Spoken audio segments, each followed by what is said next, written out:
नमस्कार। आज हम किस्सा एक सुनाने वाले हैं नवलपुर थाना का। अगर आप नवलपुर थाना के आसपास के क्षेत्र से अगर आप बिलोंग कर रहे हो, तो अगर आपके दुकान में या आपके घर में या आपके सामान अगर चोरी होता है, तो जब नवलपुर थाना में आप जाइएगा एफआईआर लिखवाने के लिए, तो वहाँ सबसे पहले आपका एफआईआर नहीं लिखा जाएगा।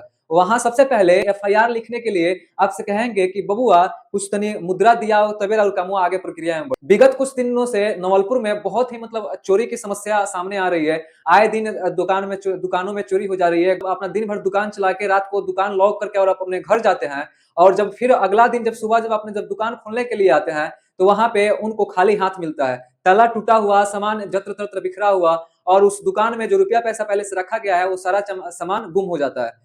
विगत विगत कुछ दिनों में नवलपुर में अभी तक इसमें से एक एक चोरी कुछ दिन पहले हुआ था, जिसका नाम आदित्य है। मेरा ही दोस्त थाने में आने के बाद ये लोग रिश्वत का मांग करते हैं, बोलते हैं कुछ 10-15 हज़ार रुपया खर्चा करिए और हम जो है कार्रवाई करते के हैं। बाद से जब वो जाता है थाना में एफआईआर लिखवाने के लिए, तो उसके तरफ से कहा जाता है, किसी कांस्टेबल के द्वारा बोला जाता है कि अगर आप पैसा अगर नहीं दीजिएगा तो आपका काम नहीं। 3-4 रोज पहले एक दुकान में चोरी होती है, जो फोन का जो दुकान रहता है सुधीर मोबाइल शॉप, उसका ओनर का नाम रहता है सुधीर कुमार। उसके दुकान में चोरी होती है और दुकान को लॉक करके घर जाता है। और फिर जब घर से जब अपनी दुकान की ओर आता है, तो देखता है कि मेरा दुकान खाली है, लैपटॉप चुरा लिया गया है, फोन उठा के लेके चला गया है, जो गला में जो पैसा रखा गया है वो निकाल लिया गया है, और वहां पे सिर्फ चोरों का ग्लव्स वहां पे छूटा पड़ा है। फिर उसके एक दिन बाद दिखा जाता है पिपरहिया पंचायत में वार्ड नंबर 13 में एक पुलिया है। पुलिया के पास में एक कपड़ा का दुकान है, जहां से कम 5-7 लाख का कपड़ा चुरा लिया जाता है, कुछ कैश चुरा लिया जाता है, बहुत सारी सामानें चुरा ली जा रही है। और फिर उसके कुछ दिन बाद ही एक और चोरी होती है, जिसमें लोग जिसके घर से एड़ी पटाने वाला मशीन और जनरेटर वगैरह चोरी कर लिया जाता है।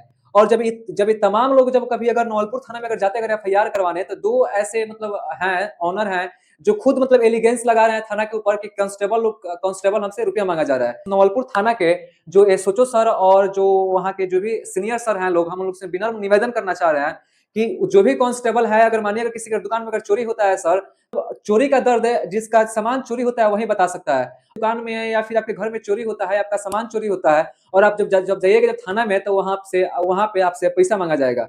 तो बताइए आपको कैसा लगेगा? और कहीं ना कहीं सारा खेल है मिली भगत का, क्योंकि ऐसा तो है नहीं कि हाँ कांस्टेबल साहब अगर पैसा लेते होंगे तो एसओचओ सर को या फिर एनी अदर कोई और भी ऑफिसर को नहीं मालूम चलता होगा। सब किसी का मिली भगत से काम होता है। और आपके दुकान या आपके घर या आपका सामान अगर चोरी होता है, तो नवलपुर थाने में जब जाइएगा आप रिपोर्ट लिखवाने के लिए, एफआईआर दर्ज करवाने के लिए, तो वहां पे सबसे पहले आप घूस मांगा जाएगा। आपसे सबसे पहले कहा जाएगा कि बबू आप कुछ खर्चा करो तब जाके काम होगी।